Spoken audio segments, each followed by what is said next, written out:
presentarles la tercera charla del ciclo Crisis Democrática y Neoautoritarismo, buscando alternativas. Y esta tarde tenemos el verdadero lujo de tener a Yayo Herrero. Ella nos va a hablar de ecofeminismo y democracia radical. Os voy a presentar a Yayo, que es una mujer luchadora, pero las presentaciones oficiales siempre hay que decir un poquito el verdadero currículum. Licenciada en Antropología Social y Cultural, Ingeniera Técnica Agrícola y diplomada en Educación Social.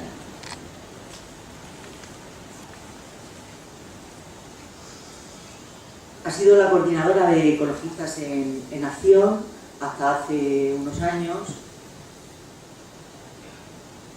y actualmente es la directora general de la Fundación FUEN, que es una fundación independiente que empezó a funcionar en 1948. Actualmente cuenta con dos áreas, la ecosocial y la educativa. Promueve la justicia social, la profundización en la democracia y la sostenibilidad ambiental a través de actividades educativas y ecosociales. Ella ha hecho numerosas publicaciones, propuestas ecofeministas para transitar a un mundo justo y sostenible. Ha escrito múltiples artículos, podéis ver cantidad de sus publicaciones. El ecofeminismo como herramienta de transformación, y la última publicación que creo que coordinó, La gran encrucijada sobre la crisis ecosocial y el cambio dentro de un ciclo histórico. Y muy activa en redes sociales, en medios de comunicación y en luchas sociales. Bueno, pues ya sin más os dejo con ella, tendremos aproximadamente una hora y luego abriremos como siempre un poquito de debate.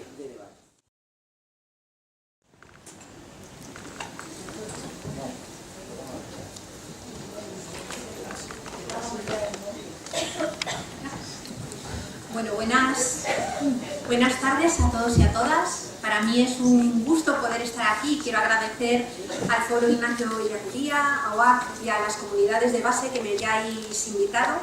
Ya digo que es un verdadero placer poder tener el lujo de compartir alrededor del ecofeminismo, con el enfoque sobre todo que puede aportar en este momento de verdadera crisis de legitimidad de la democracia y en un momento donde yo voy a defender que estamos teniendo un proceso de represión brutal en términos democráticos y bueno, pues muchísimas gracias por haberme invitado, ¿no?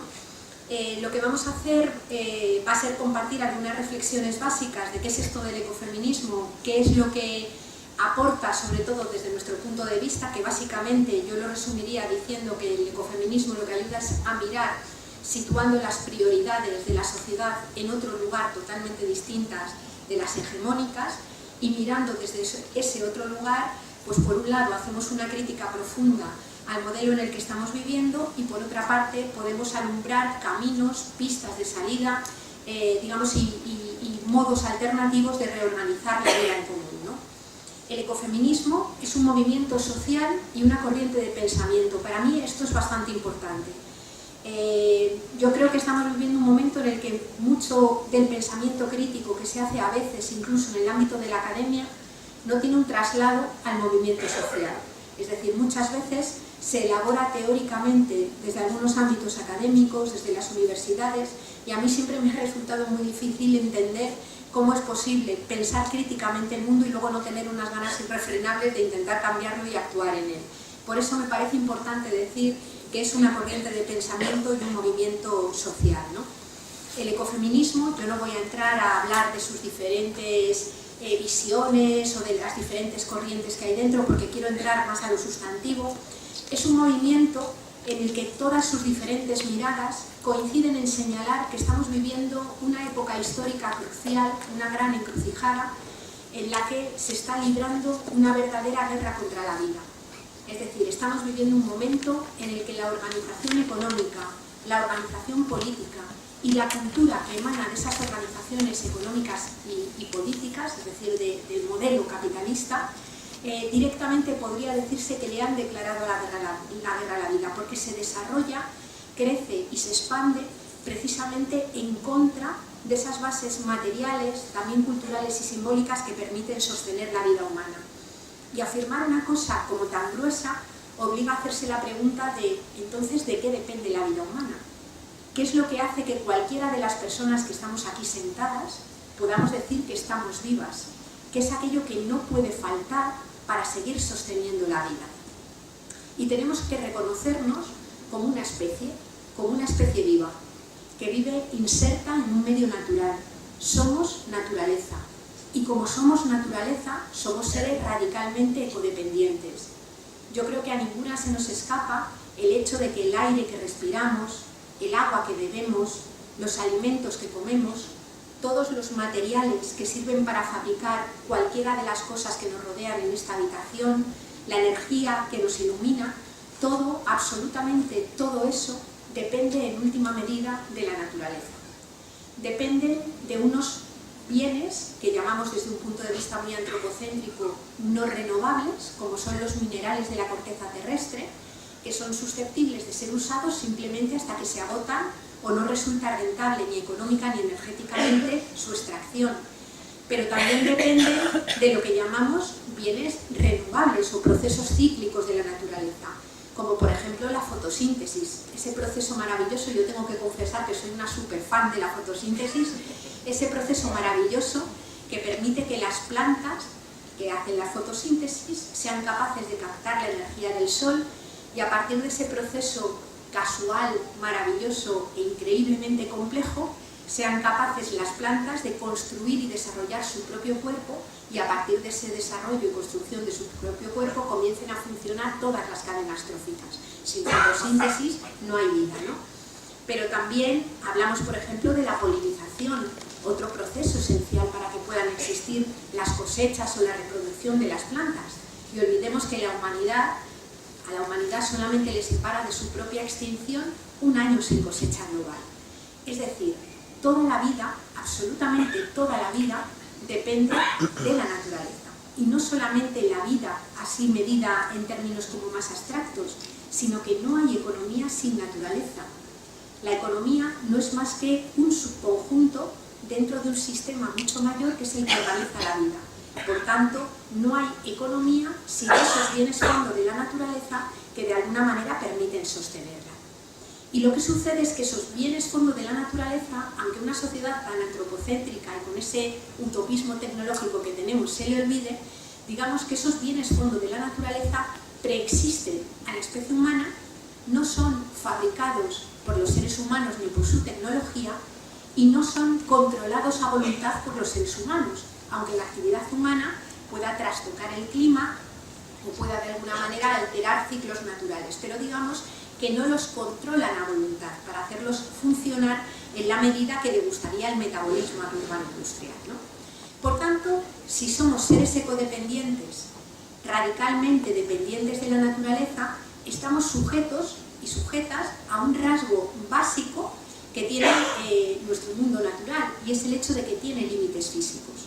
Nuestro planeta tiene límites físicos, tiene límite aquello que no se renueva, tiene límites aquello que se renueva porque su renovación no funciona a la velocidad que le gustaría el metabolismo económico, sino a la velocidad de los ciclos naturales, y tiene límites lo que llamamos los sumideros del planeta, que son esos procesos bioquímicos que permiten que se degraden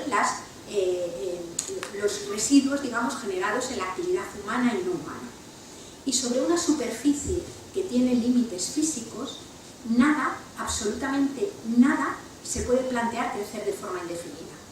Ni un bosque de robles, ni un arrecife de coral, ni una ciudad, ni por supuesto el conjunto del sistema económico capitalista, como tampoco lo fue el capitalismo de Estado que pusieron en su momento en marcha los países del socialismo real.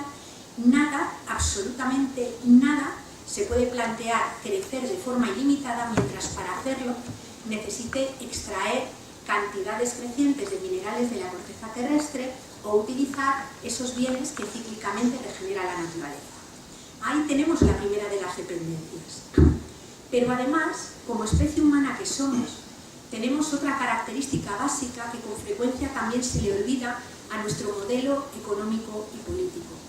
Y es que somos seres que vivimos encarnados en cuerpos que nacen, que son vulnerables, que son finitos, que tienen que ser criados, que envejecen, que enferman y que finalmente mueren. En cuerpos que de ninguna de las maneras pueden sobrevivir en solitario, en cuerpos que a lo largo de todo el ciclo vital, pero sobre todo en algunos momentos de ese ciclo vital, necesitan de forma imperiosa e insoslayable que haya otras personas, muchas veces de otras generaciones, que dediquen una intensa cantidad de tiempo de trabajo al cuidado, insisto, de estos cuerpos vulnerables y finitos.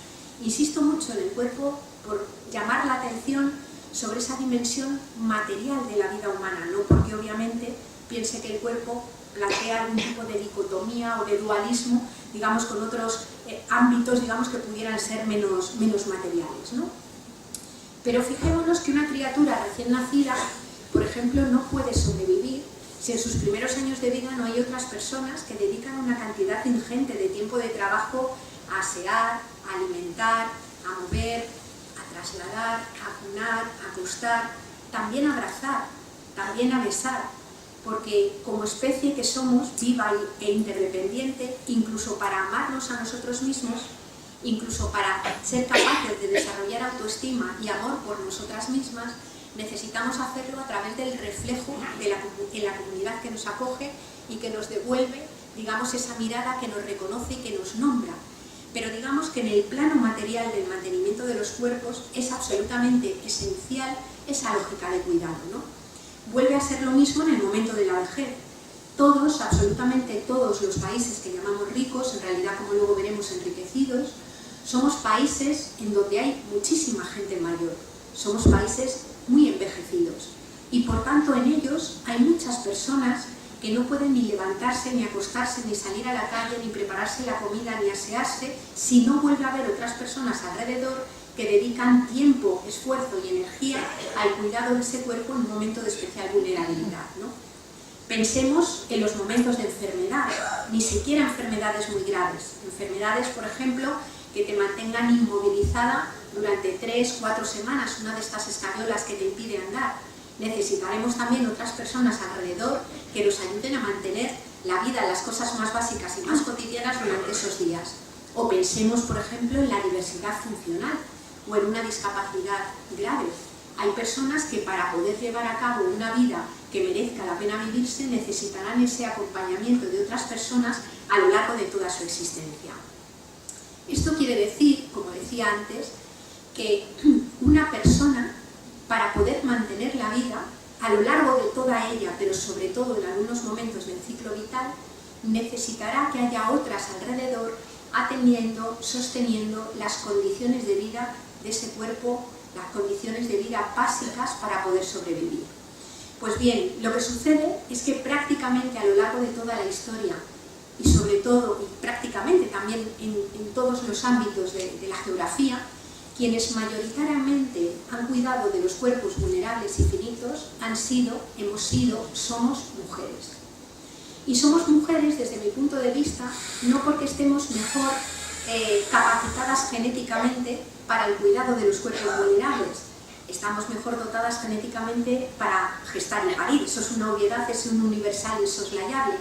Pero a partir de que una vida nace, a partir de que una vida llega, hombres, mujeres, personas, comunidades, sociedades, tienen las capacidades, las potencialidades y, como luego diré, la obligación de atender el cuidado de esos cuerpos vulnerables.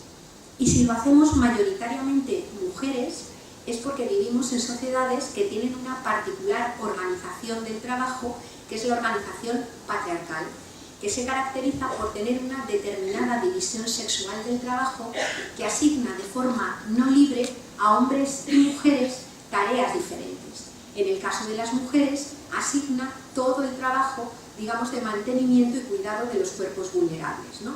Y digo de forma no libre porque se asigna en buena medida a partir de una serie de procesos materiales y simbólicos que vamos viviendo desde el mismo momento en el que llegamos al mundo. Vemos que todo el proceso de socialización, por ejemplo, educa a las niñas en un sentido del deber, del cuidado, por ejemplo, de los miembros de su familia en mayor medida que a los niños, con un sistema también de culpas o una vivencia de las culpas cuando no lo haces y todo un sistema de sanciones sociales, la mala esposa, la mala hija, la mala madre, es decir, el castigo, digamos, o la estigmatización a aquellas personas que no cumplen ese mandato de género. Otro elemento que opera también ahí es esa supuesta esencia amorosa que se nos presupone a las mujeres, como si por el hecho de ser mujeres nos bajara una especie de ámbito amoroso que se apodera de nosotras y que nos hace desear prescindir de nuestros propios proyectos vitales y dedicar el mayor tiempo posible al cuidado de otras personas porque es lo que nos hace felices, ¿no? De alguna manera el pensamiento feminista ha trabajado también sobre esto y hay algunas antropólogas que han hecho trabajos muy interesantes, como por ejemplo Mariluz Esteban, en torno a lo que ella ha llamado la crítica del pensamiento amoroso, viendo también cómo ese pensamiento supuestamente amoroso a veces actúa como una pequeña cárcel también para la libertad de las mujeres y sobre todo también para la falta de responsabilidad de muchos hombres en la implicación del cuidado cotidiano de la vida, ¿no? Y por último, hay un mecanismo que está siendo desvelado con mucha más fuerza en los últimos años, que es simplemente el miedo. Es decir, estamos viendo cómo florecen, cómo emergen, por todas partes, florecer es una palabra fea para utilizar en este caso, los casos de maltratos y de violencias machistas, que en el extremo máximo pueden terminar incluso en el asesinato, ¿no? De mujeres, muchas mujeres, que son maltratadas, que son violentadas en el espacio supuestamente más seguro, que es el de su propia casa y a manos a veces de las personas que supuestamente las quieren más, que son sus propias parejas o en el fondo sus exparejas, ¿no? Es decir, todos esos mecanismos operan para asignar, digamos, la división sexual del trabajo en las sociedades de corte patriarcal. Por tanto, somos seres ecodependientes y sujetos a los límites físicos del planeta. Somos seres interdependientes y, por tanto, una a una cada persona, seres inmanentes y vulnerables. ¿A qué conduce esto? Pues a pensar que cada vida humana, cada vida individual, por el hecho de haber nacido, no se convierte en una certeza, es una posibilidad. Y lo que hace que una vida posible se transforme en una vida cierta es que se dé en un entorno, en una comunidad, en una sociedad que garantice la recepción de todo el trabajo de cuidados necesario para poder sobrevivir y que por otra parte interactúe con la naturaleza para que a partir de los bienes fondos de la misma se puedan obtener todos los bienes y servicios que hacen falta para sostener la vida. Sin esas relaciones de codependencia y sin esas relaciones de cuidados, cada vida nacida no podría mantenerse a lo largo del tiempo. Es decir, las vidas hay que sostenerlas, no se sostienen solas. Y por eso desde el ecofeminismo hablamos del enfoque de la sostenibilidad de la vida y abogamos por sociedades que de alguna manera coloquen esa sostenibilidad de la vida como prioridad social. Porque muchas veces desde algunos sectores, por ejemplo del movimiento ecologista del que yo formo parte, se habla de la sostenibilidad del planeta. A ver, el planeta se sostiene solo. El problema que tenemos es cómo sostener a la especie humana y también a otras especies que son nuestras compañeras de aventura planetaria dentro de esta lógica planetaria, dentro de estos ciclos naturales que operan y funcionan al margen de que haya especie humana o no, que la haya o no la haya, ¿no? Por tanto, el enfoque de la sostenibilidad de la vida desde mi punto de vista es central para poder avanzar hacia sociedades que sean capaces de revertir esta guerra contra la vida. ¿Por qué decimos que estamos en guerra contra la vida? Yo voy a hacer aquí un mero apunte, un poco por encima, luego si queréis en el debate podemos entrar, porque sé además que muchas de vosotras ya habéis participado en espacios de debate donde ha estado Carlos Talgo o han estado otros compañeros que han hablado de la crisis ecológica y social, ¿no? Bueno, pues decimos que estamos en un momento de guerra contra la vida porque digamos que la actividad humana, sobre todo la actividad humana en las sociedades industriales y capitalistas, ha terminado generando un cambio de las reglas del juego que organizan todo lo vivo. De alguna manera, el cambio climático es el cambio en cadena de esas variables que permiten sostener el conjunto de todas las vidas y que son variables que no son estáticas, es decir, nuestra naturaleza, luego lo retomaremos, no funciona con la lógica de un reloj o con la lógica de la máquina, sino que es una estructura maravillosa, alucinante, que se autoorganiza, que cambia, y de hecho existe especie humana ahora y no hace millones de años porque no había ni una atmósfera, ni una temperatura media global, ni una serie de animales y plantas que permitieran el desarrollo de la vida humana. Es decir, nuestra especie está adaptada a estas condiciones biogeofísicas y por tanto a partir de nuestra propia actividad hacerlas variar y forzar la innovación del planeta hacia unas nuevas condiciones de autoorganización es como si estuviéramos sentados en la rama de un gran árbol y estuviéramos serrando la rama con nosotros y nosotras sentados encima, ¿no? Pero no solamente nos encontramos ante una crisis provocada por el calentamiento global, sino que nos encontramos ante una crisis de energía y de materiales. Asunto absolutamente crucial. Hemos llegado a lo que se denomina el pico del petróleo, ese momento en el que por cada barril de petróleo convencional que se obtiene, es decir, de alta calidad, que se obtiene en un lugar del mundo, no se encuentran reservas que lo puedan sustituir, y eso tiene una importancia enorme en un momento en el que podría decirse que la humanidad, sobre todo la humanidad que vive en los países enriquecidos, come petróleo. El modelo de producción industrial de alimentos es radicalmente dependiente del petróleo porque se ha transformado en una producción no sostenible que funciona con la misma lógica industrial, grandes monocultivos, absolutamente mecanizados y en lugares además muy lejanos, de tal manera que se da la paradoja de que la media de kilómetros que recorre cualquier alimento antes de llegar a la media de una persona, a la mesa de una persona en España, básicamente llega prácticamente a los 7.000 kilómetros, con algunos productos estrella que son la locura, como los garbanzos, que pueden llegar a recorrer 9.000 kilómetros, porque los garbanzos que se cultivan en Pedrosilla se los terminan comiendo en Noruega y los que nos estamos comiendo aquí pueden venir de América Latina. Es decir, un modelo delirante que hace que los materiales, que los productos y las mercancías y las personas rulen, digamos, por los distintos puntos de la geografía utilizando cantidades ingentes de energía fósil. Pensemos igualmente, por ejemplo, en el modelo urbano. Yo que vivo en Madrid, os aseguro que en Madrid no se produce absolutamente nada que sirva para estar vivo. Pero sin embargo lo que sucede es que allí vivimos hacinadas millones de personas y van y vienen a Madrid todos los días personas desde varios municipios de alrededor y desde varias provincias de alrededor. Yo tengo un compañero en Fuén que va y viene todos los días desde Valladolid. Eso es posible porque existen grandes autopistas y trenes de alta velocidad que dependen del uso de energías fósiles y que han hecho que se haya producido una enorme mutación antropológica, y es que la distancia, en lugar de medirse en kilómetros, empiece a medirse en tiempo. Pero todo eso es absolutamente dependiente del petróleo. Por tanto, ese declive de la energía fósil lo que hace de alguna manera es que sí o sí la humanidad tenga ya que vivir con menos energía. Y la clave no será decidir si queremos o no transitar a las renovables, que vamos a transitar sí o sí, antes o después. La clave será cómo transitamos, si con mecanismos que pongan en el centro la justicia y la satisfacción de las necesidades de las mayorías sociales, o por mecanismos en los que haya sectores que tengan poder económico, poder político y poder militar y sostengan determinadas necesidades materiales o determinadas condiciones materiales que superan con mucho lo que les correspondería a costa de que cada vez más gente quede orillada a los márgenes de la vida o incluso expulsadas de la propia vida, ¿no? Acompañando a la crisis de energía va también la crisis de materiales.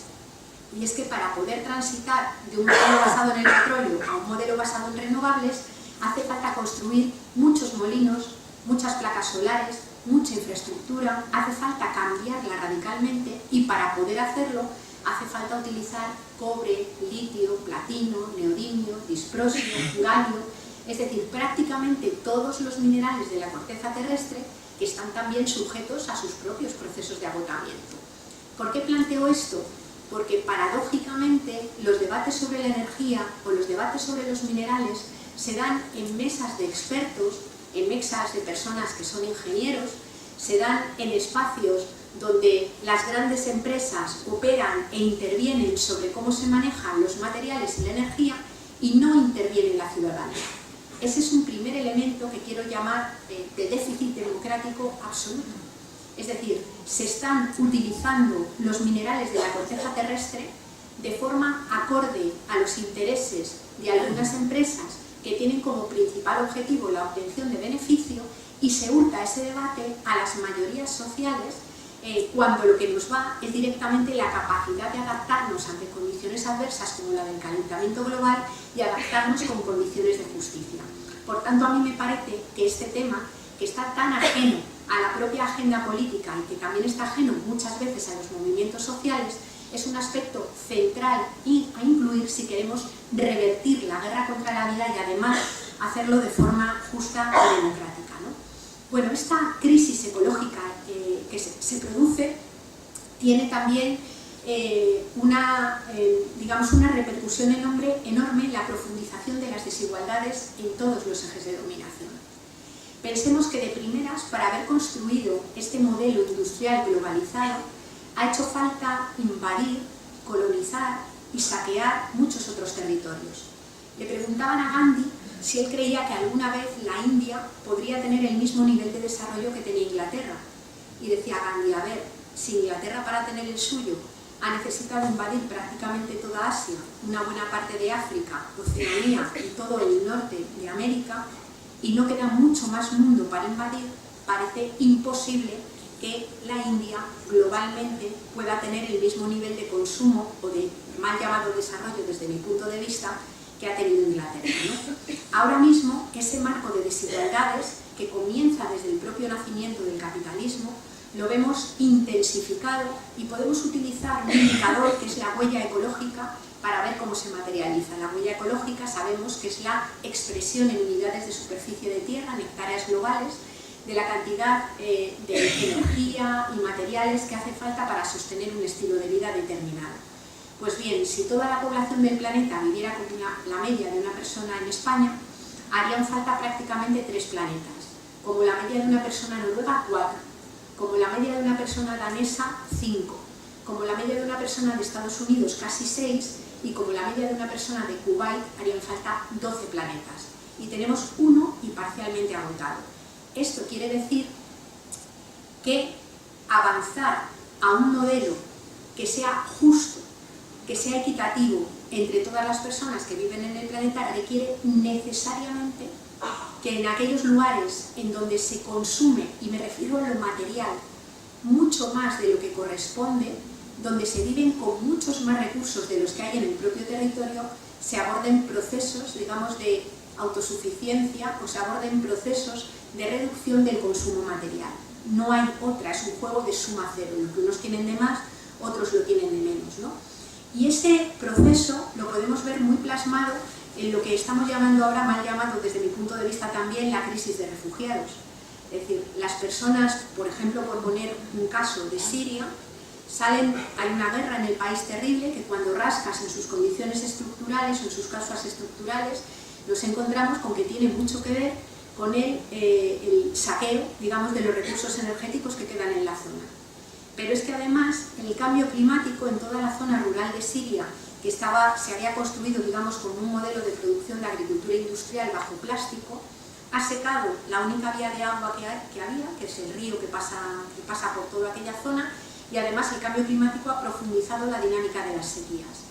Por tanto, también ha habido mucha gente del medio rural que ha tenido que salir por pura pérdida de hábitat, por pura pérdida de la posibilidad de producir sus medios de vida.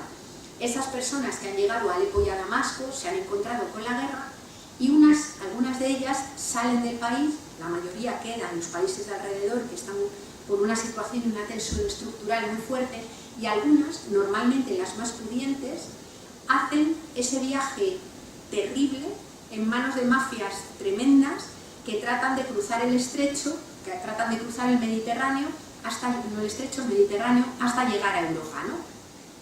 Claro, en Europa te encuentras la paradoja de que están las vallas, que no permiten la entrada de personas migrantes, pero lo paradójico y sobre lo que quería llamar la atención es que esas vallas se abren y se cierran todos los días para que entren los minerales, la energía y los alimentos que proceden desde los territorios de las personas que han sido expulsadas de ellos, ¿no? Yo voy a ser un poco provocadora, luego lo retomaré al final, pero yo creo que eso tiene un nombre, y ese nombre es fascismo. Es fascismo territorial, dice Boaventura de Sousa Santos. Durante el Tercer Reich, Hitler decía que la supremacía de la raza aria la hacía merecedora de un mayor espacio vital, de una mayor cantidad de tierra, y eso la legitimaba para invadir otros países y para exterminar a las personas que vivían en ellos. Cambiemos ahora espacio vital por huella ecológica y lo que veremos es que ahora mismo hay una legitimación de que algunos sectores sociales de privilegio que tienen, insisto, poder económico, poder político y poder militar, sostengan unos estilos de vida absolutamente despilfarradores en lo material y absolutamente por encima de lo posible en sus propios territorios, a costa del saqueo, de la invasión, de la colonización por mecanismos militares y por mecanismos también económicos. Veamos los tratados de libre comercio, que son mecanismos también de control, digamos, neocolonial, y que directamente lo que hacen es dejar en unas condiciones tremendamente vulnerables, cuando no obligar a la pérdida de vida de otros sectores, ¿no? Luego retomaremos esto, pero a mí me parece que es importante tenerlo en cuenta, porque sin incorporar esta dimensión no vamos a ser capaces de entender por qué las socialdemocracias están fracasando en tantos lugares de Europa, también en Estados Unidos, dejando paso directamente a movimientos de corte neofascistas o neoderechistas. Creo que es importante incorporar esta dimensión material precisamente para poder revertir esa situación. Luego retomaremos, ¿no? En términos de género también se agravan las desigualdades, es decir, cuando nos encontramos con las grandes crisis económicas que van explotando en formas de explosiones de burbujas, la última que tuvimos, por ejemplo, no fue mundial, pero por centrarlo en el territorio nuestro, en 2007 explotó toda la burbuja del pelotazo urbanístico que venía siendo avisada desde años antes, y lo que sucedió fue que se desmoronó todo aquel castillo que parecía que era de riqueza, pero en realidad era de deudas. Antes, no tengo los datos de Murcia, tengo los datos de la Comunidad de Madrid, ¿no? Pero en el año 2007, por cada 100 euros que tenía una persona asalariada como media, estaba endeudada aproximadamente en unos 40.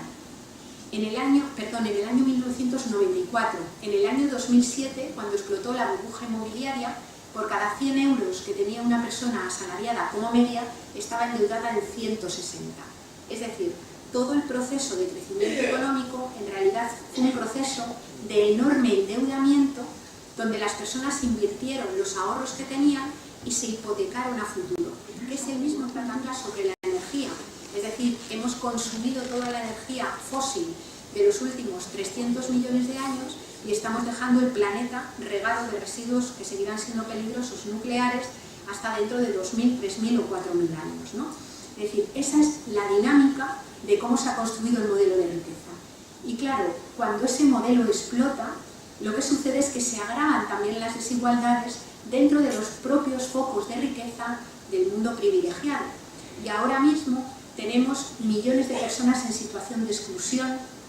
A mí me gustan mucho los trabajos que hace FOESA, me parece que son enormemente rigurosos en el análisis de la exclusión, y tenemos personas en situación de exclusión, que quiere decir que ya prácticamente ni cuentan en las cuentas del sistema, que entran en una espiral de salida del mundo normalizado que empieza por no tener trabajo, por no poder pagar la factura de la luz, por no poderla mantener en unas condiciones básicas en el hogar, por no poder ni siquiera ir a entrevistas de trabajo si te salen en el otro lado porque no puedes ni pagar el transporte, y por empezar a tener un proceso de salida de ese mundo normalizado donde quedan las personas en una situación de verdadera indefensión y de abandono, muchas veces incluso tristemente institucional, ¿no? Pero no solamente hay personas excluidas, sino que hay millones de personas en situación de desempleo. Se está llamando recuperación económica a un proceso en el que las personas no están consiguiendo aumentar, digamos, los puestos de trabajo. Se producen subidas y bajadas que son coyunturales según temporadas y además en unas condiciones laborales absolutamente precarias. Tenemos también ahora mismo millones de personas que son trabajadoras pobres. Son trabajadoras pobres porque ya las propias condiciones laborales no te permiten librarte de la pobreza ni librarte de la exclusión. Perdona, si queréis podéis coger también esta silla, si alguien más la quiere, ¿vale? Que no os cortéis, perdona. Bueno, esas condiciones laborales, por tanto, se precarizan y tenemos personas que tienen trabajo y son pobres. Y esa dimensión de desigualdad tiene un importante sesgo de género. ¿Cómo se han venido aplicando las políticas, digamos, que se han llamado, a mí me revienta que se llamen de austeridad, porque la austeridad es una hermosísima virtud que ya llamaba la atención sobre ella Aristóteles, de usar los recursos con prudencia, ¿no? Esas políticas de resignación, digamos, ante ese volver a reflotar la dinámica de ganancia del capital a partir precisamente de privatizar y meter la deuda y meter la precariedad en cada una de las casas, ¿no? Bueno, pues cuando se recortan becas de comedor, cuando se recortan escuelas infantiles, cuando se recortan en las ayudas de dependencia, que ya eran bastante raquíticas, cuando se empiezan a sacar a mayores de las residencias porque se necesita la pensión del mayor en la economía doméstica, cuando una familia es desahuciada de su casa porque no la puede pagar, ¿quién se ocupa de atender todo eso? Porque son necesidades que no se pueden dejar de cubrir. Niños y niñas tienen que comer, niños y niñas tienen que estar en algún lugar cuando son pequeñas y no pueden estar solas, las personas mayores tienen que ser atendidas, las personas que son desahuciadas tratan de buscar otro lugar donde vivir. ¿Quién se ocupa de todo eso? Pues de todo eso se ocupan las familias. Son las familias, en el marco de nuestras sociedades, quienes están siendo utilizadas como mayor amortiguador de los peores efectos de la crisis, quienes están actuando como sostén. Y dentro de las familias, que vienen a ser las grandes corporaciones del patriarcado, son mayoritariamente mujeres las que están asumiendo la mayor parte de las cargas de trabajo extra que se producen cuando se dejan de poder cubrir con algunos recursos públicos parte de estos trabajos, ¿no? Y no lo digo por decir, nos movemos con datos como por ejemplo los datos de la encuesta de uso del tiempo, que es una encuesta que se hace periódicamente y que de alguna manera nos muestra cómo usa la gente su tiempo, ¿no? Bueno, pues se había hecho una encuesta en 2000 y se volvió a repetir en 2010. Lo que ofrece, paradójico, la encuesta de 2010 con respecto a la de 2000 es que se ve que en aquellos hogares en donde los maridos habían quedado desempleados, porque entre 2007 y 2010 lo primero que se perdió fue el empleo masculino, sobre todo el que estaba ligado a la construcción, en aquellos hogares en donde el marido había quedado desempleado, había aumentado el tiempo de trabajo doméstico de sus esposas. Trabajaban más que cuando el marido estaba empleado. Y lo que se mostraba también es que en aquellos hogares monoparentales encabezados por una mujer, es decir, en aquellas casas donde la cabeza de familia era una mujer y vivía sola con sus hijas e hijos, las mujeres trabajaban menos horas en el trabajo doméstico que en aquellos hogares que compartían con sus maridos o con sus parejas.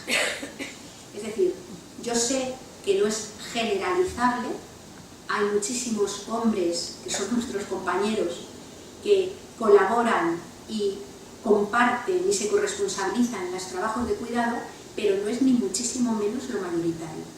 Lo mayoritario es que cuando se recortan todos esos aspectos, que cuando se reduce y se empobrece el conjunto de lo público, son mayoritariamente mujeres quienes asumen la mayor parte de esos trabajos a hacer. Por tanto, digamos, eso también tiene un sesgo, esas desigualdades tienen también un sesgo de género importante, ¿no?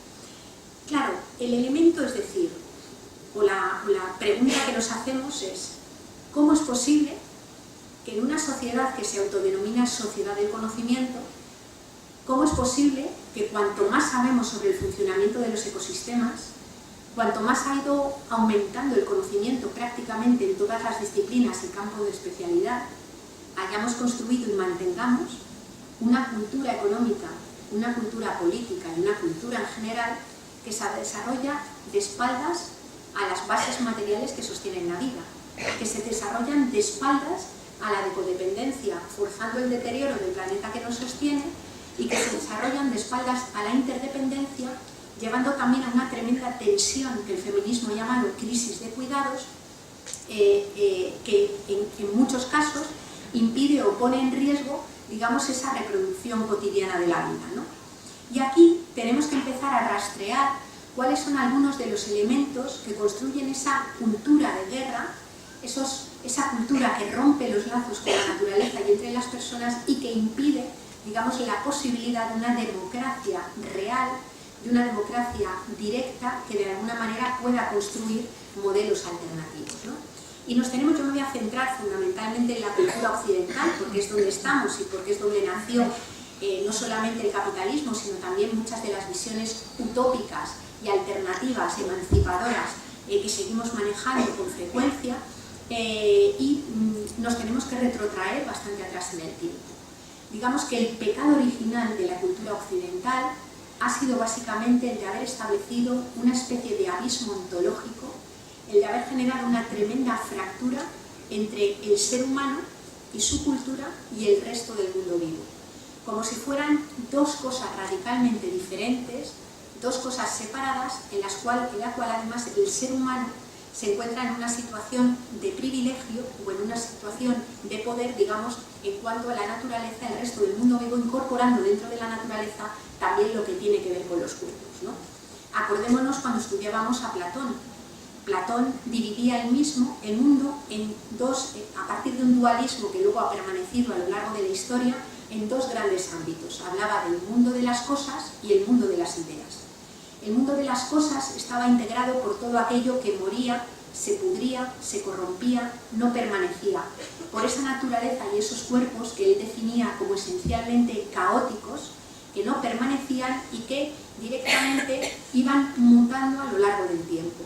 En el lado del mundo de las ideas estaba la capacidad de pensar, la capacidad de nombrar, ese alma que se pretendía o que se reconocía como separada del cuerpo, de tal modo que era ese alma encarnada en el cuerpo el que otorgaba al cuerpo la esencia verdaderamente humana.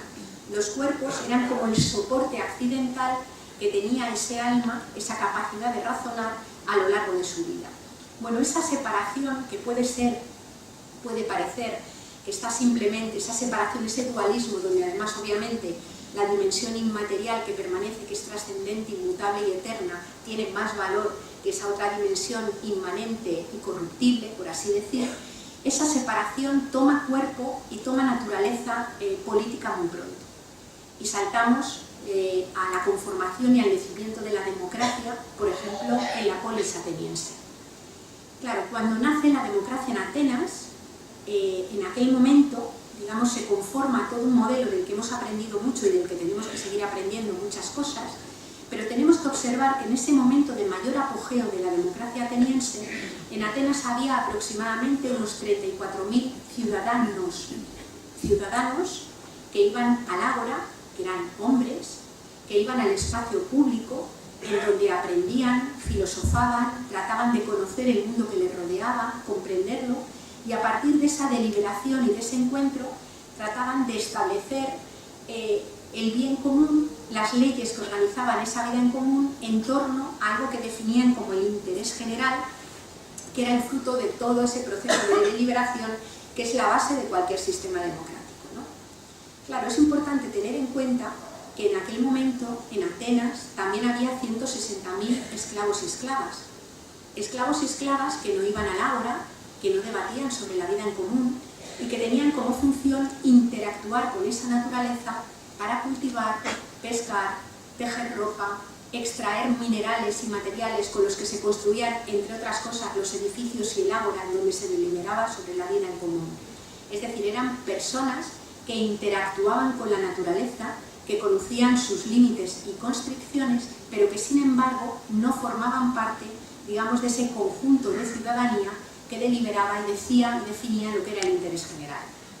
Y es de suponer también, porque no lo encontramos muchas veces en los libros de historia, que además de haber 34.000 ciudadanos y 160.000 esclavos y esclavas, hubiera aproximadamente unas 34.000 esposas de ciudadanos, que tampoco formaban parte, digamos, del ágora, que tampoco tenían categoría de ciudadanía, que no participaban en los debates sobre la vida en común y que se ocupaban en un espacio segregado del espacio público, que era el espacio doméstico, de parir hijos e hijas de ciudadanos, de atender el cuidado de todo el entorno familiar del ciudadano y ocuparse incluso del propio cuerpo del ciudadano, que podía desatender el propio aseo de su ropa o la preparación de la comida, no porque obviamente pudiera vivir sin él, sino porque en ese espacio subordinado, menos valorado y segregado del espacio público, había personas que lo hacían. ¿Por qué digo esto? Porque ya en aquel momento la esencia del sujeto político, el sujeto político que se conforma, es un sujeto político que nace desarraigado de la tierra y descorporizado. Es un sujeto político que delibera sobre la vida en común sin tener experiencia de lo que es la interacción con la naturaleza y lo que es producir bienes y servicios a partir de una naturaleza con límites físicos, y tampoco tiene experiencia directa de la lógica del cuidado.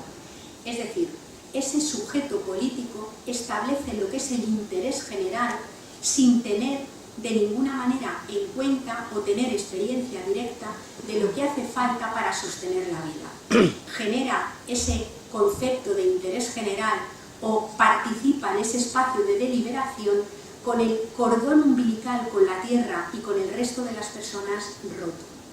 Es decir, para mí esa es la esencia del sujeto patriarcal. El sujeto patriarcal no es un hombre, puede haber sujetos patriarcales que son mujeres. El sujeto patriarcal es este ser abstracto que no existe, pero que ha alimentado una especie de fantasía de la individualidad. Esa fantasía que permite decir que las personas pueden vivir emancipadas de la naturaleza, emancipadas de su propio cuerpo y emancipadas y desresponsabilizadas de los cuerpos y de las necesidades de los cuerpos que hay alrededor. No es posible que nadie viva sin ser cuidado, no es posible que nadie viva sin esos bienes que proceden de la naturaleza. Solamente unos cuantos sujetos privilegiados lo pueden hacer, que son esos sujetos abstractos, pero el problema es que a partir de ese momento la política y la economía se han constituido como si ese fuera el sujeto universal. Y ese sujeto universal solamente se puede mantener en la medida en la que en otros espacios invisibles, subordinados e invisibilizados haya personas de otros territorios, haya especies y haya mayoritariamente mujeres que se ocupen de esa sostenibilidad cotidiana de la vida, que es imprescindible, que es insoslayable y que no se puede dejar de hacer si queremos estar vivos o vivas, ¿no? Ese sujeto desarraigado y descorporizado, ese sujeto que pareciera flotar o planear por encima de la materialidad de la tierra y de los cuerpos, ha cristalizado, digamos, en una buena parte de la historia posterior.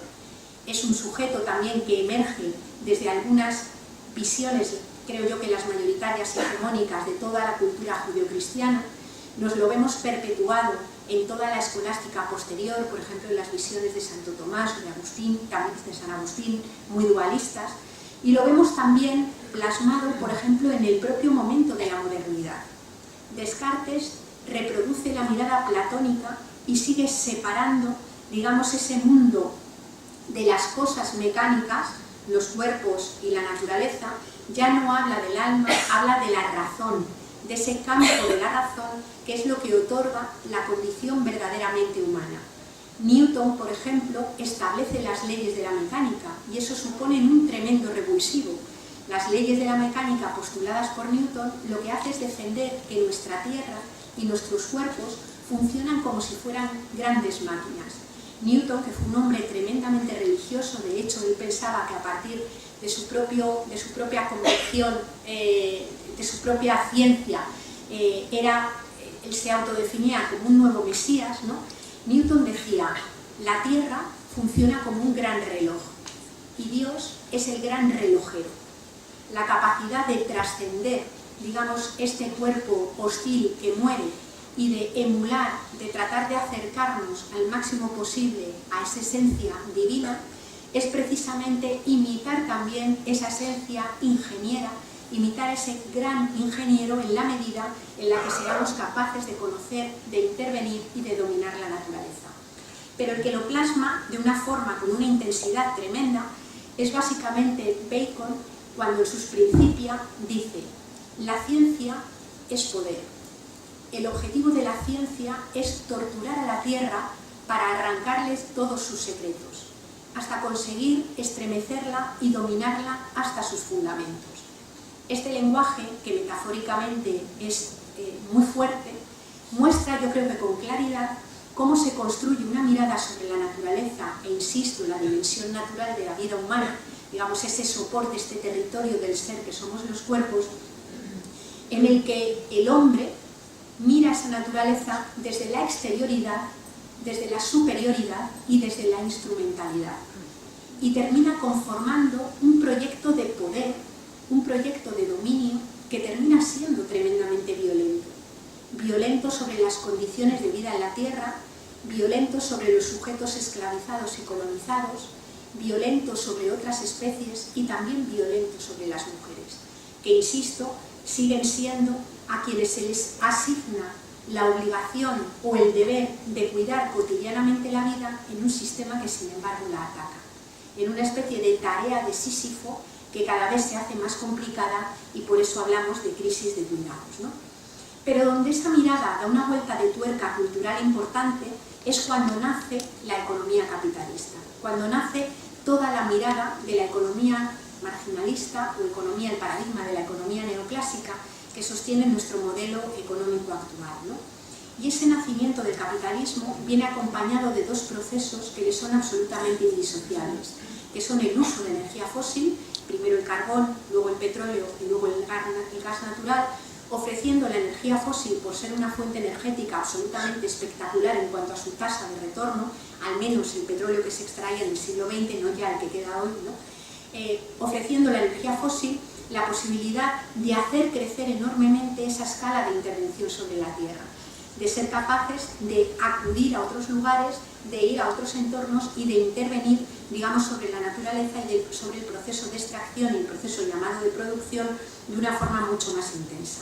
Y también la tecnociencia, es decir, una tecnociencia que es capaz, también bajo esa lógica científica que habíamos dicho, una tecnociencia que es capaz, que se pone al servicio de un modelo capitalista que tiene una dinámica expansiva y creciente absolutamente irrefrenable, ¿no? Y que ha tenido una lógica de crecimiento exponencial hasta que ahora empieza a tocarse ya con los propios límites físicos del planeta. Este proceso ha tenido importantes disidencias e importantes resistencias y hemos conocido una modernidad alternativa que desgraciadamente no fue la triunfante. Hemos conocido también una ilustración alternativa que no fue la que prevaleció, pero hemos encontrado ahí muchos pensadores y pensadoras que de alguna manera fueron resistentes e incluso algunos movimientos, como fue el movimiento romántico, que intentó advertir sobre los riesgos del uso indiscriminado de la tecnología o sobre todo la incidencia de la tecnología en lo vivo. Recordemos, por ejemplo, que Mary Shelley escribe Frankenstein precisamente para llamar la atención del peligro que tenía intervenir con la lógica de la máquina dentro de lo vivo. René Passet, un economista ecológico que a mí me fascina, dice que los excesos de la ciencia moderna fueron precisamente intervenir con la lógica de la máquina que había enunciado Newton dentro de un mundo natural que era infinitamente grande, infinitamente, también no permitía explicarlo, que era infinitamente pequeño como el mundo de las partículas subatómicas y era infinitamente complejo, ¿no? Ese es el exceso, es el error de la modernidad que de alguna manera sigue hoy plenamente inoculado en muchas actividades de la ingeniería, en muchas actividades de la tecnociencia, puesta al servicio de ese crecimiento económico sin límites, ¿no? Pero es dentro de la conformación del modelo capitalista donde nos encontramos algunos elementos sobre los que yo quería llamar la atención porque tiene mucho que ver con ese hurto que estamos viviendo, ese hurto oculto y socavado que estamos viviendo ahora mismo del modelo vamos, de la democracia, ¿no? Me voy a centrar solamente en algunos aspectos esenciales que a mí me parece que son importantes para el debate, ¿no? Digamos que la teoría neoclásica económica defiende que solamente tiene valor económico aquello que puede ser expresado en términos monetarios. Es decir, solamente forma parte del campo de estudio económico aquello a lo que se le puede poner un precio. Esto nos mete en un tremendo problema. ¿Cuánto vale el ciclo del agua? ¿Cuánto vale la polinización? ¿Cuánto vale la fotosíntesis?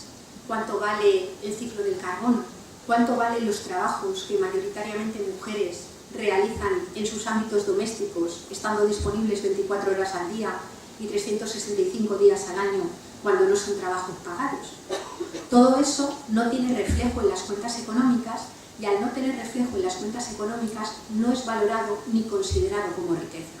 Es decir, esa reducción del concepto de valor al concepto de precio lo que hace es invisibilizar una buena parte de esas aportaciones y cortar el cordón umbilical que antes había unido la lógica económica con la tierra y con los cuerpos, ¿no?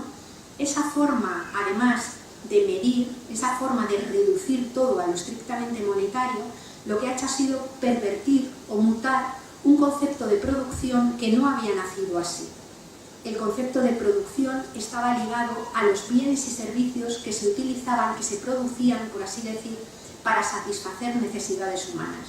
Pero cuando la producción la reducimos a lo estrictamente monetario, la producción pasa a ser todo aquello que se hace en la esfera mercantil, que hace crecer la economía sin preguntarnos como sociedad qué necesidades se satisfacen con ella, con esa producción, ni cómo se reparte.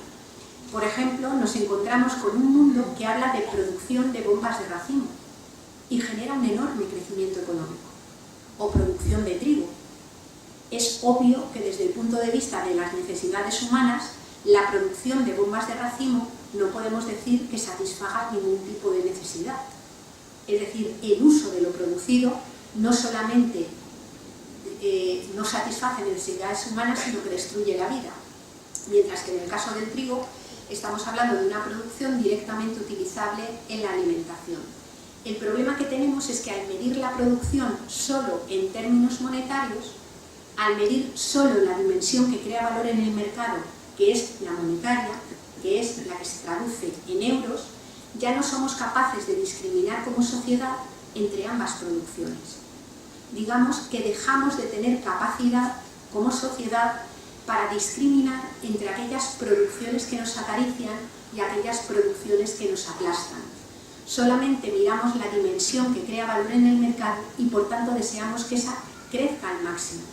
Por eso nos encontramos con paradojas, como que, por ejemplo, dentro del Producto Interior Bruto no solamente no cuenten cuestiones y riquezas esenciales para mantener la vida, sino que lleguemos a contabilizar la destrucción como si fuera riqueza. Por ejemplo, la catástrofe del Prestige hizo subir el Producto Interior Bruto, porque hubo que gastar dinero en descontaminar, porque hubo que gastar dinero en aplicar todo lo que hubo que aplicar para sacar el chapapote del agua. Y ese gasto de dinero sí que computa en el Producto Interior Bruto. El mar limpio, no. La salud, entendida simplemente como ausencia de enfermedad, no suma directamente en el Producto Interior Bruto, pero la enfermedad sí, porque el negocio de la industria farmacéutica no es que la gente esté sana, sino que la gente esté objetiva o subjetivamente enferma y compre medicamentos.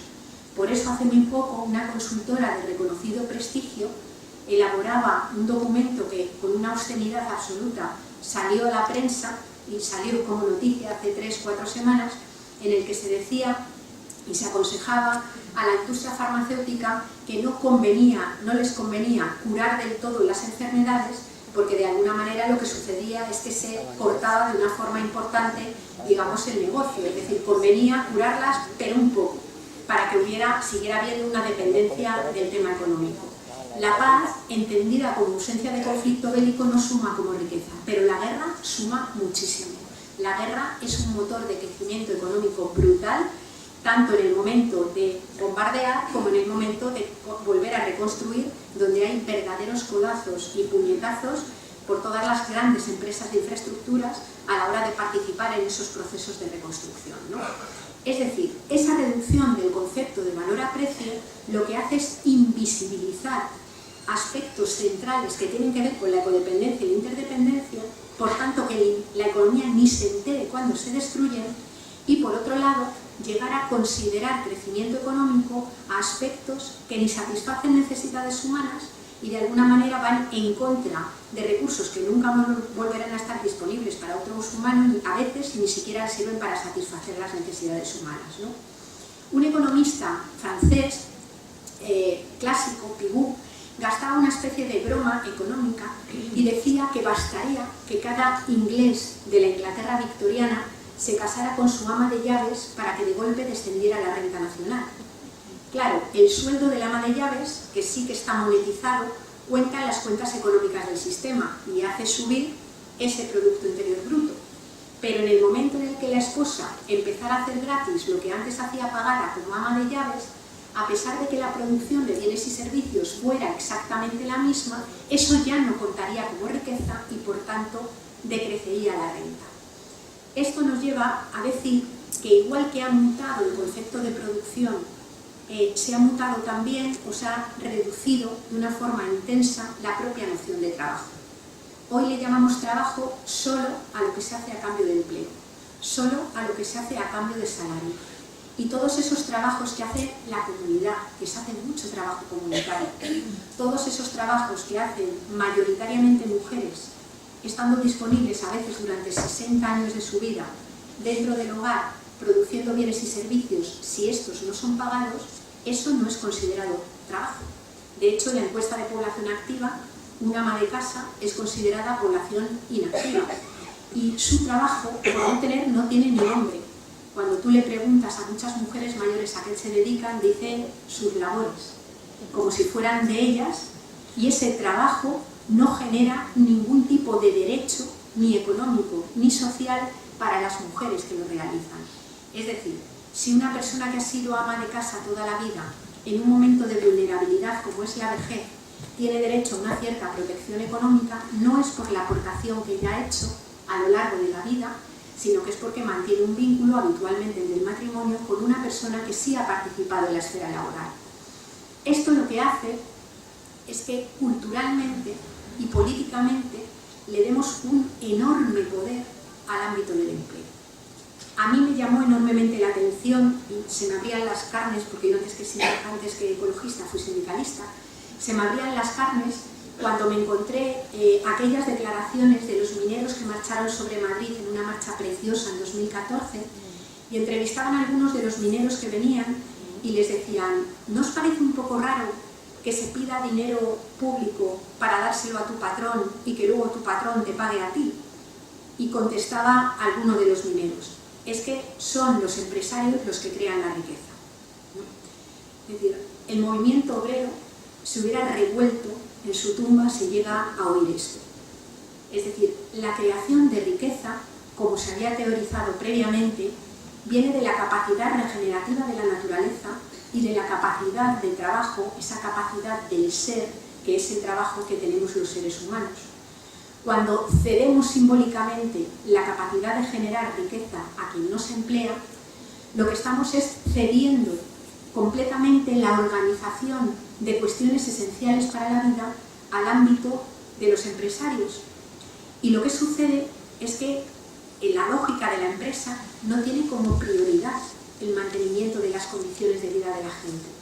No tiene como prioridad el bienestar de las personas. Naturalmente que hay empresarios que sí las pueden tener, o dentro de la economía social y solidaria nos encontramos empresas que tienen una lógica distinta, pero el grueso de la empresa capitalista tiene como prioridad la maximización de beneficios y, de alguna manera, si le dejamos a quien tiene como prioridad que sea quien organiza la tierra, quien decide dónde se cementa, dónde se cultiva, dónde se extrae, dónde se destruye naturaleza, y le dejamos a la vez que organice las propias jornadas laborales, que organice el tiempo de las personas, cómo se organiza el tiempo de la gente, lo que estamos es dejando en manos de quien tiene como prioridad los beneficios la organización de las variables antropológicas que organizan la vida.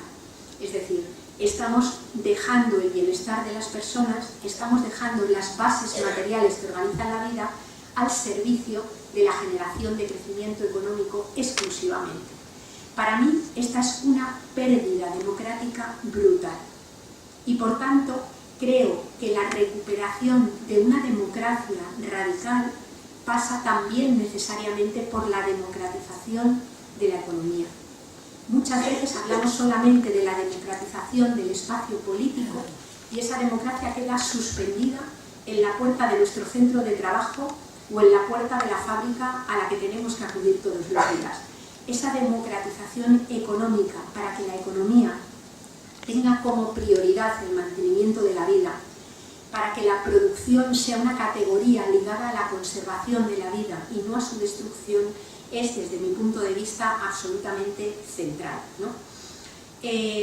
Digamos que esta reducción de todos estos valores, de tiempo de las personas, porque al final la mano de obra no es más que tiempo de vida de personas, al igual que las materias primas no es más que naturaleza, lo decía Polanyi cuando en la gran transformación decía que habían aparecido nuevas mercancías, que eran falsas mercancías. Decía Polanyi, una mercancía es aquello que ha sido comprado, es aquello que ha sido fabricado para ser comprado o vendido, pero las materias primas y los ciclos naturales no han sido fabricados y la mano de obra, en principio, tampoco ha sido fabricada para ser comprada o vendida. Digamos que ese flujo constante de mano de obra y de materias primas no es más que la mercantilización del tiempo de vida de personas y de la propia naturaleza. Y decía Polanyi, con una visión desde mi punto de vista totalmente premonitoria, que el funcionamiento del capitalismo desregulado llegaría a tener un efecto más violento que el peor, decía él, de los fundamentalismos religiosos. Porque desde mi punto de vista el capitalismo se ha transformado en una verdadera religión fundamentalista civil. Se ha sacralizado el dinero. Se ha conseguido que las mayorías sociales crean y sientan que necesitan dinero por encima de necesitar aire limpio, agua, vivienda o alimentos que comer o cuidados para poder mantener la vida. Y cuando interiorizamos que creemos y sentimos que necesitamos dinero, lo que se instala es una especie de lógica sacrificial. Todo merece la pena ser sacrificado con tal de que crezca la economía. Todo merece la pena ser sacrificado porque lo que necesitamos es dinero. Y el dinero solamente se genera y se reproduce bajo esa lógica, dicen, de la cultura capitalista, ¿no? Esa lógica sacrificial la tenemos tan inoculada que nos la encontramos en muchísimos aspectos cotidianos de la vida. Cuando vemos, por ejemplo, el PEIT, el Plan Estratégico de Infraestructuras de España, que ya salió hace unos años, y vemos, por ejemplo, las exposiciones de motivos que hay detrás de la construcción de kilómetros de AVE, de autopista, de aeropuertos o de puertos, en esas exposiciones de motivos siempre está el progreso, el desarrollo económico y la generación de puestos de trabajo directos e indirectos. Siempre. Resulta que hoy somos un país récord en infraestructuras per cápita y somos a la vez un país récord en paro. Es decir, no funcionó. Si rastreamos muchas de estas promesas de creación de riqueza y de creación de empleo, veremos que en un porcentaje importante de los casos no funcionan. Sin embargo, se esgrimen desde el poder y la gente las acatamos con una sumisión impresionante. Terminamos verdaderamente creyendo, interiorizando que necesitamos ese dinero y que no hay otra alternativa. Margaret Thatcher, cuando decía no hay alternativa, explicaba que el objetivo no era apropiarse del poder económico o del poder político, esto ya lo había dicho antes Gramsci. Ella decía, lo importante es conquistar el alma, lo importante es que en nuestras cabezas tengamos una forma de entender la libertad, el bienestar y la vida buena que directamente sea compatible o directamente sea la que desea el movimiento o el momento capitalista, ¿no? Claro, así las cosas, necesitamos darle la vuelta urgente e imperiosamente. Y darle la vuelta implica, desde nuestro punto de vista de quienes trabajamos desde la lógica del ecofeminismo justo, implica transformar y suplantar o desbancar a los mercados como epicentro de la sociedad y transformarlos, sustituirlos en sociedades que pongan en el centro la vida. Mucho más fácil de decir que de hacer, ¿no? ¿Cómo hacerlo? ¿O de qué depende esto, ¿no? Pues en primer lugar depende de asumir una cosa que es un dato, no es una opción que tengamos los ecologistas. El decrecimiento de la esfera material de la economía es sí o sí. No hay opción. Es simplemente una cuestión física de los recursos que quedan. Por tanto, queramos o no queramos, va a decrecer la esfera material de la economía. Y aquí viene la parte plenamente motivadora. Cómo se decrezca, cómo se aborde ese decrecimiento de la esfera material de la economía, será importantísimo para no acabar en esas sociedades de corte fascista que decíamos, sino acabar en otras sociedades que de alguna manera asuman de forma decidida y consciente un proceso de transformación que dependerá y que pasará por transformar radicalmente el metabolismo económico, haciéndonos tres preguntas: ¿qué necesidades hay que satisfacer para todos y todas? ¿Qué es entonces lo que hace falta producir? Y por último, ¿cuáles son los trabajos socialmente necesarios? Porque no todos los trabajos son socialmente necesarios, hay algunos socialmente indeseables, aunque quede fatal decirlo con tanto paro, y aunque sí que sean muy deseables y haya que proteger a las personas que están hoy en esos sectores que tienen que ser radicalmente transformados, ¿no? La buena noticia en este campo, que es el que parece siempre más difícil, es que hay muchísimo trabajo elaborado. Tenemos propuestas a escala país sobre cómo cambiar el mix energético y poder transformarlo en la esfera y en el proceso de 2030 a 2050 en un mix energético que reduzca en un 95% los combustibles fósiles y que prescinda completamente de la nuclear. Pasa desde luego por tocar la oferta en transitar a renovables y desde luego meterle mano al oligopolio de las empresas energéticas, pero pasa también por trabajar sobre la demanda, por cambiar el modelo de ciudad, por cambiar el sistema de edificación, por cambiar el sistema de transporte y sobre todo por cambiar radicalmente los sistemas alimentarios. No me puedo detener en ello, pero en todos estos casos hay trabajos elaborados por universidades, grupos de investigación que ofrecen e incluso cuantifican cómo podría hacerse, establecen los escenarios de trabajo y cuantifican también incluso los puestos de trabajo que podrían generarse en este proceso transformador. Hablamos también necesariamente de la socialización y, ojo, no estoy hablando solo de estatalización, no nos olvidemos que todo el pelotazo urbanístico fue posible porque legiones de concejales, alcaldes y funcionarios miraron hacia otro lado mientras se perpetuaba todo este pelotazo urbanístico y todo este sistema de corrupción estructural que se ha instalado como forma de gobierno. Es decir, la socialización implica la intervención del Estado con la supervisión de la sociedad civil organizada, de sectores como la energía, como el agua, de abocar o lanzar, mejor dicho, todo un proceso de regeneración de los residuos, de reciclaje y de incorporación de nuevo, de reducir los residuos y luego volverlos a incorporar a los ciclos de la vida. Es decir, en el ámbito económico estructural hay propuesta. Y también hay propuesta autoorganizada. La economía social y solidaria en los últimos años ha crecido de una forma importantísima. Y la economía social y solidaria aguantó estupendamente el tirón de la crisis. No se perdieron ni mucho menos los puestos de trabajo que se perdieron en la economía convencional, porque la prioridad era mantener del trabajo y en las empresas y en la cooperativa se hizo de todo para intentar mantener los puestos de trabajo de las personas. Ahora mismo, en donde algunos proyectos municipalistas apuestan por tratar de establecer también estrategias de economía social y solidaria, al igual que en algunas comunidades autónomas, esta se está desplegando de una forma notable y también ahí empezamos a ver cómo se revuelve el conjunto del sistema que ve peligrar, incluso se han perdido algunas sentencias, han perdido las grandes eléctricas en favor de las cláusulas sociales que se están lanzando en algunos ayuntamientos. Es decir, en el marco económico nadie dice que sea fácil, nadie dice que haya una hoja de ruta establecida, pero sabemos por dónde tenemos que caminar. Por tanto, donde tenemos el problema es sobre todo en el ámbito político. Trabajar de alguna manera y poner en el centro la vida implica repartir radicalmente la riqueza. Y aquí tenemos que transgredir y tenemos que superar algunos discursos muy instalados. Solemos hablar de la lucha contra la pobreza, pero tengamos en cuenta que en un mundo con límites físicos, luchar contra la pobreza es exactamente lo mismo que luchar contra la excesiva riqueza. Y eso genera conflicto.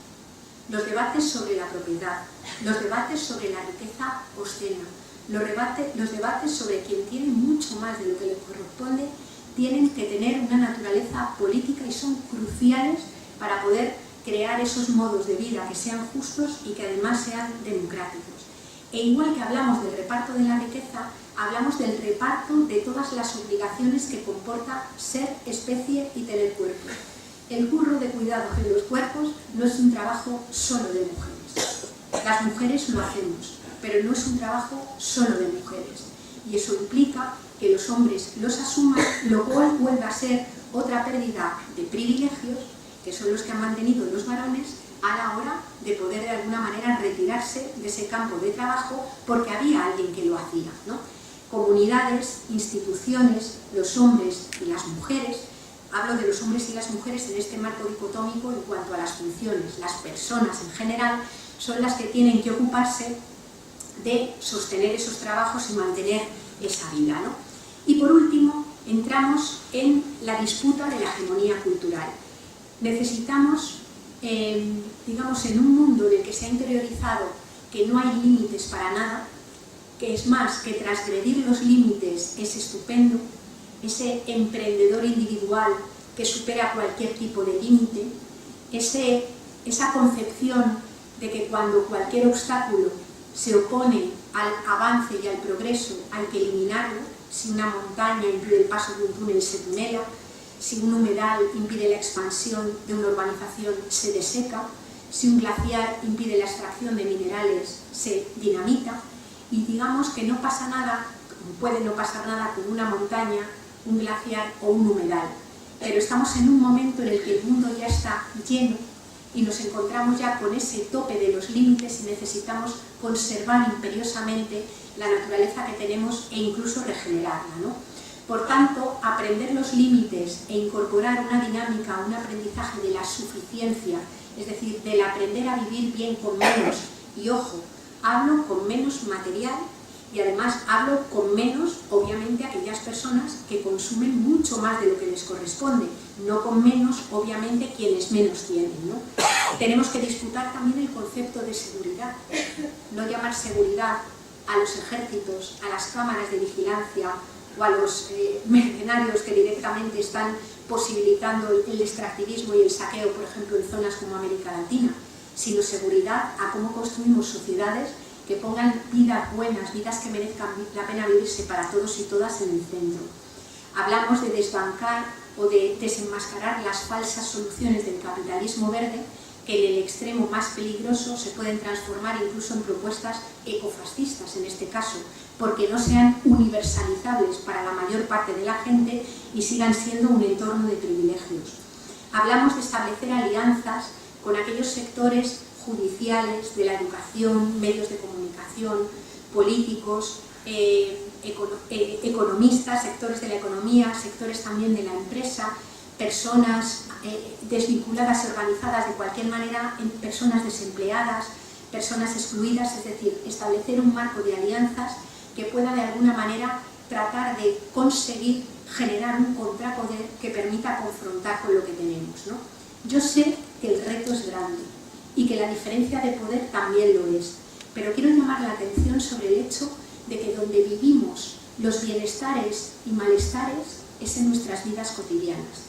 Y en nuestras vidas cotidianas todavía podemos construir mucha estructura comunitaria para afrontar lo peor que tenemos que afrontar en este momento.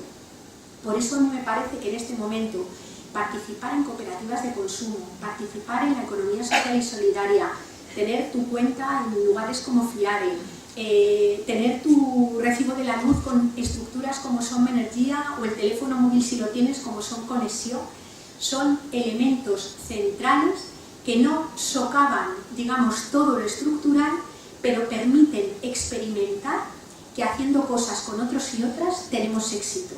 Y esa experimentación con éxito, el aprender a volver a cooperar y saber que haciendo cosas juntas las cosas nos funcionan, son esenciales para poder construir el contrapoder que necesitamos para confrontar. Termino compartiendo con vosotras y vosotros una reflexión que leí hace tiempo en un libro y que le he compartido muchísimo. Es una relectura del primer artículo de la Declaración de los Derechos Humanos que hicieron Enrique Telló, historiadora ambiental, y Cristina Carrasco, que creo que la habéis tenido por aquí, economista feminista, al cual yo le hice algunas modificaciones que me permitieron hacer y con esto termino, ¿no? El primer artículo de la Declaración de los Derechos Humanos dice: todos los seres humanos nacen libres e iguales en dignidad y derechos, y dotados como están de razón deben vivir fraternalmente los unos con los otros. Si miráramos estos derechos desde una perspectiva ecofeminista, yo creo que debieran decir algo parecido a esto. Todos los seres humanos nacemos vulnerables e indefensos en el seno de una madre. y llegaremos a ser libres e iguales en dignidad y derechos siempre y cuando recibamos una cantidad ingente de atenciones, de cuidados y de afectos que deben de ser proporcionados por hombres y mujeres de otras generaciones, en una tarea civilizatoria sin la cual nuestra especie no puede existir. En caso de recibirlos, llegaremos a estar dotados de consciencia y razón que nos permita vivir fraternalmente los unos con los otros, conscientes de que habitamos un planeta que tiene límites físicos, que compartimos con el resto del mundo vivo y que estaremos obligados a conservar. Yo creo que es más largo, pero expresa en mayor medida, digamos, la tarea en clave de proceso hermosísima, importante y llena de sentido que tenemos por delante. Muchas gracias.